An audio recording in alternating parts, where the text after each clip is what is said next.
ഇവിടെ ഇരിക്കാം.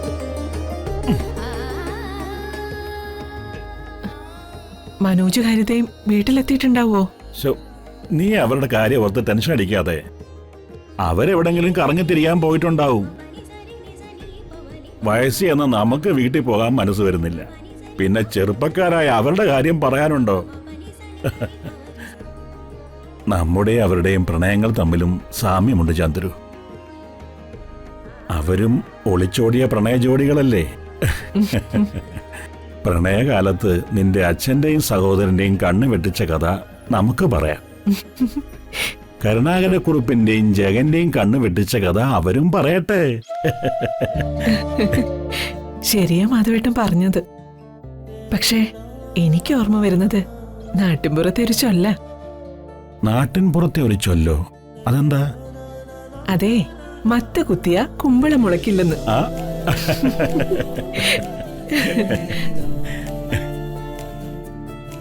പണ്ട് ഇതുപോലൊരു പാർക്കിൽ നമ്മൾ ഒരുമിച്ചിരിക്കുമ്പോഴാ എന്റെ ഏട്ടൻ നമ്മളെ കണ്ടത്.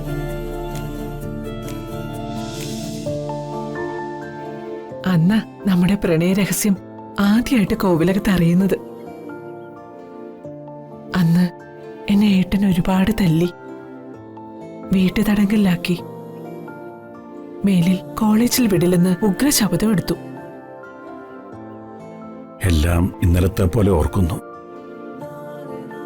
അന്ന് നിന്റെ അവസ്ഥ ഓർത്തും ഭയം കൊണ്ടും ദിവസങ്ങളോളം വർക്ക്ഷോപ്പിൽ പോലും പോകാതെ കഴിഞ്ഞു ഞാൻ. ആത്മഹത്യയെക്കുറിച്ച് പോലും ചിന്തിച്ച നാളുകളായിരുന്നു. ആത്മഹത്യ തന്നെ ശരണം എന്ന് ഉറപ്പിക്കുകയും ചെയ്തു. ഒടുവിൽ മാധവേട്ടൻ ആ തീരുമാനം മാറ്റി. അതെന്തുകൊണ്ടാണെന്ന് ഓർമ്മയുണ്ടോ?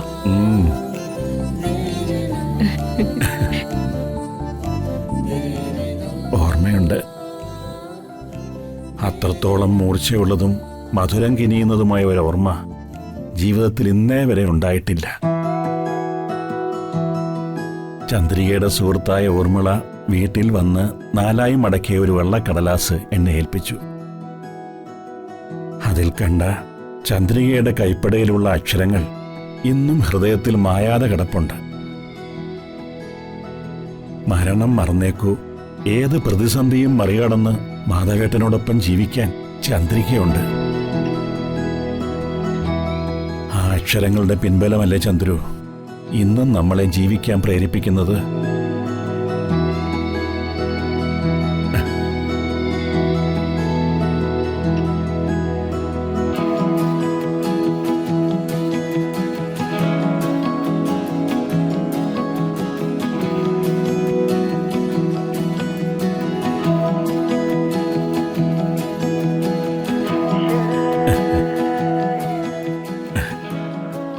ഇങ്ങനെ ഓർമ്മിച്ചെടുക്കാൻ ഇനിയും ഒരുപാടുണ്ട്. എല്ലാം ഇന്ന് തന്നെ ഓർത്തെടുത്താ പിന്നെ ഓർക്കാനൊന്നും ഉണ്ടാവില്ല. അതുകൊണ്ട് മാധവൻ നായരെ, തൽക്കാലം നമുക്കിന്ന് പിരിയാം. മാനത്തെ കൊട്ടാരം